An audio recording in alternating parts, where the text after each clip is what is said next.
Si tu apprécies mes vidéos, n'hésite pas à t'abonner et à activer les notifications pour ne rien manquer sur la chaîne.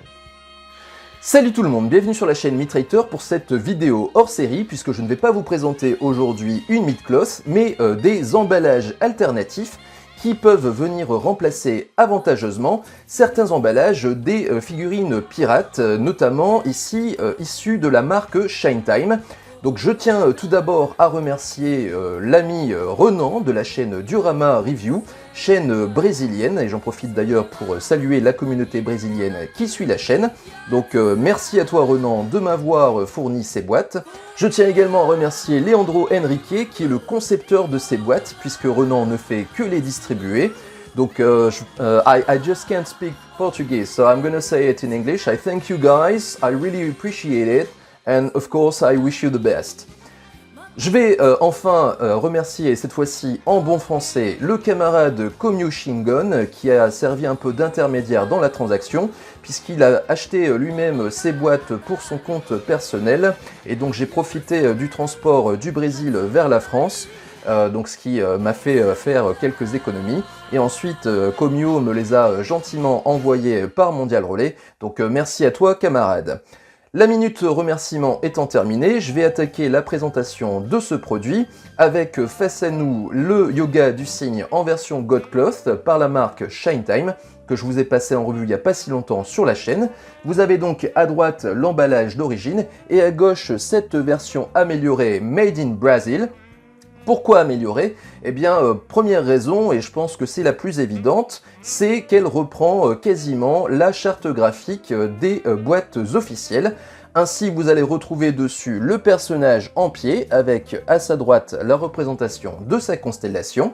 Vous allez retrouver également un fond qui est propre au chapitre dont est issue cette figurine. Donc là, en l'occurrence, un fond un peu paradisiaque qui fait référence à Elysion. D'ailleurs, en parlant d'Elysion, vous allez retrouver également cette inscription qui est présente. De façon globale, vous allez retrouver d'ailleurs sur cette boîte tous les logos habituels. Le logo Meat-Cloth EX, vous avez également le nom du personnage tout en haut. Vous allez retrouver également la dénomination du personnage et Leandro a même poussé le détail jusqu'à mettre la devise qui est propre à chaque personnage. Ici, en l'occurrence, le traducteur me parle d'armure divine et qu'il faut s'envoler vers la déesse. Pour ce qui est des éléments originaux, eh bien, Leandro a rajouté ici le logo de la marque ShineTime qui vient remplacer le logo Bandai. Et enfin, il y a ajouté le logo de la chaîne Diorama Review qui distribue ces boîtes. Donc rien qu'avec ce recto, vous pouvez voir que cette nouvelle boîte est beaucoup plus dans le thème que la boîte d'origine qui laissait apparaître un fond enneigé qui certes a rapport avec l'origine de Yoga, mais qui n'a rien à voir avec le chapitre Elysion. Deuxième raison pour laquelle cette boîte est améliorée par rapport à la boîte d'origine, c'est simplement en termes de qualité des matériaux. Sur la boîte d'origine, on avait un carton vraiment pas d'une qualité terrible, en tout cas qui n'avait pas un aspect glossy, donc ça n'a pas été plastifié. Comme sur les boîtes officielles, ceci a été rectifié sur ces nouvelles boîtes. Je pense que vous pourrez le voir à la caméra, il y a un aspect un petit peu brillant. Donc il s'agit vraiment d'un carton de bonne qualité et plastifié. Donc ça c'est déjà rien que la plus-value sur le recto, mais c'est sur les autres faces de la boîte qu'il y a encore des avantages par rapport à la boîte d'origine. Comme vous pouvez le voir sur les tranches de la boîte d'origine, il n'y avait rien du tout, il y avait juste la continuation et ceci sur les deux tranches du fond qui apparaissait au recto, alors que sur ces nouvelles boîtes, vous allez retrouver à la manière des boîtes officielles le personnage dans différentes poses. Donc ici vous avez une pose avec le visage, avec le bandage et cette fois-ci la position des mains qui est un peu différente par rapport à l'image que l'on avait ici au recto. Et sur l'autre tranche, vous allez avoir une autre configuration du personnage, cette fois-ci avec le visage aux yeux fermés. Enfin, et c'est là aussi où il y a le plus gros gap par rapport à la boîte d'origine, c'est sur le verso, puisque vous aviez sur la boîte d'origine rien du tout, juste le même fond que vous aviez en face avant, alors que sur cette nouvelle boîte, vous allez retrouver les éléments qu'on retrouve sur les boîtes officielles, à savoir le personnage en gros plan, ici en pose d'attaque, donc celle de l'Aurora Execution ou de l'Aurora Thunder Attack, c'est comme vous voulez. Et vous allez avoir surtout les différentes configurations de visage. Donc ça, c'était l'un des reproches que j'avais, je pense, émis sur ces boîtes ShineTime qui, certes, faisaient l'effort d'éviter le carton brut, mais qui ne donnaient pas de visuel de ce qu'il y avait exactement dans la boîte, alors que ici, sur ces boîtes originales, vous avez au moins les visages tels que vous les trouverez dans cette boîte. Donc ça permet vraiment d'avoir un visuel des différentes configurations possibles. Vous aurez remarqué que Leandro a poussé le détail jusqu'à ajouter cette mention qui est présente également sur les boîtes officielles et qui parle du fait que cet objet est un objet de collection et ne peut pas être utilisé par un enfant de moins de 15 ans. Donc vous voyez que la plus-value de cette nouvelle boîte par rapport à la boîte d'origine est quand même très importante. Petite cerise sur le gâteau, pour ceux qui rechigneraient à se débarrasser de leur emballage d'origine, eh bien vous n'avez absolument pas à le faire, puisque ces boîtes rentrent parfaitement dans ces nouvelles boîtes sans même retirer le carton. Donc je vais vous le faire là en face cam, donc c'est très simple, il suffit d'ouvrir la boîte.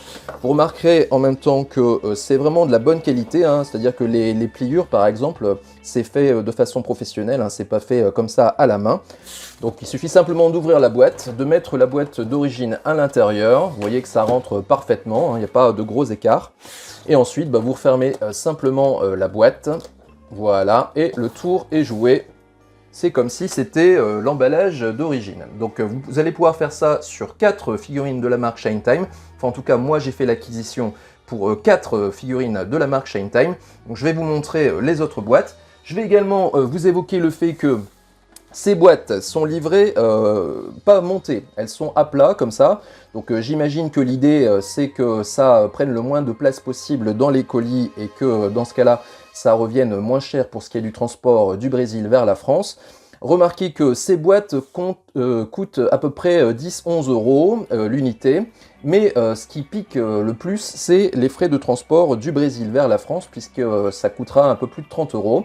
Donc si vous achetez uniquement 4 boîtes, forcément, c'est pas très rentable. En revanche, si vous faites une commande groupée avec d'autres personnes qui sont intéressées, dans ce cas-là, ça permet d'amortir davantage les frais de transport du Brésil vers la France et ça peut être plus intéressant. Donc c'est à mon avis pour ça que ces boîtes sont livrées ainsi. Maintenant pour les monter, il n'y a rien de compliqué, vous voyez qu'elles sont à plat, donc il suffit simplement de les redresser et de fermer la boîte comme vous fermeriez n'importe quelle boîte. Donc ceci, je vais le faire hors champ et je vous retrouve juste après.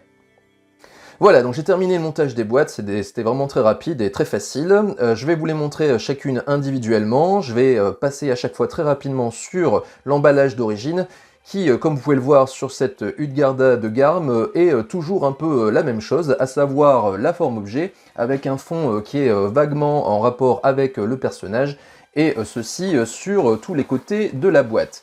Donc ça, je vais le laisser de côté. Je vais me concentrer sur cette boîte améliorée.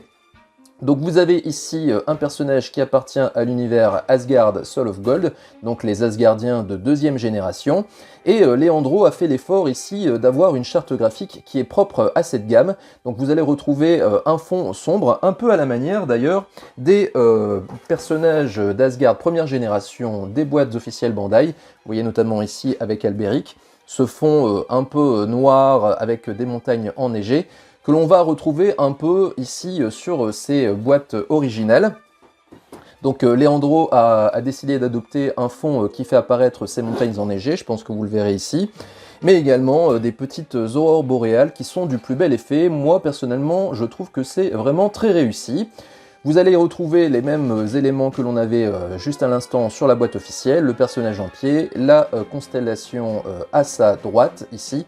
Vous allez avoir, par rapport à tout à l'heure, quelques mentions supplémentaires, donc la mention Soul of Gold ici, dont est issue cette figurine, mais également, vous voyez, petit détail, le fait qu'elle est porteuse d'un corps IX Metal.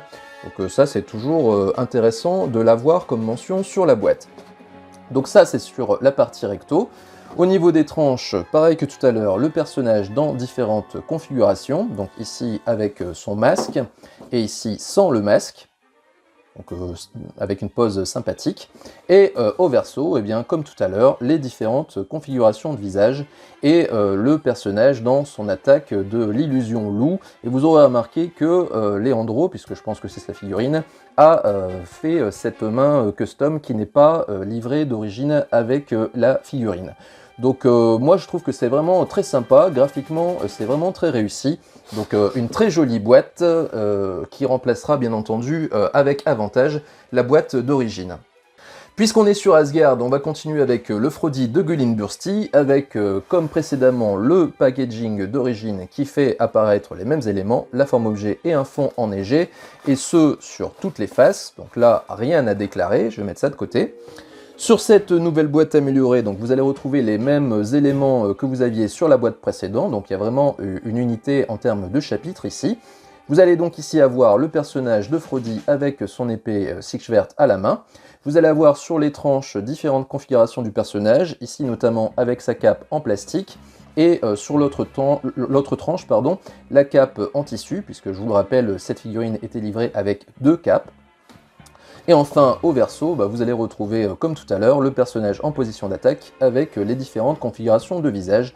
Et ici, un gros plan fait sur l'épée Six-Schwert. Je vais profiter également de cette boîte pour évoquer quelque chose que j'ai oublié d'évoquer précédemment, à savoir le fait que le top et le bottom de la boîte ne sont pas neutres. Vous voyez qu'ici, il y a un bel effort avec en filigrane Yggdrasil qui a été représenté.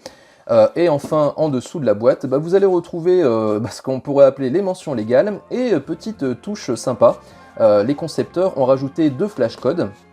Un qui renvoie à l'Instagram de Leandro Henrique, donc le concepteur des boîtes, et l'autre qui renvoie à la chaîne YouTube Diorama Review, donc qui est la chaîne de Renan.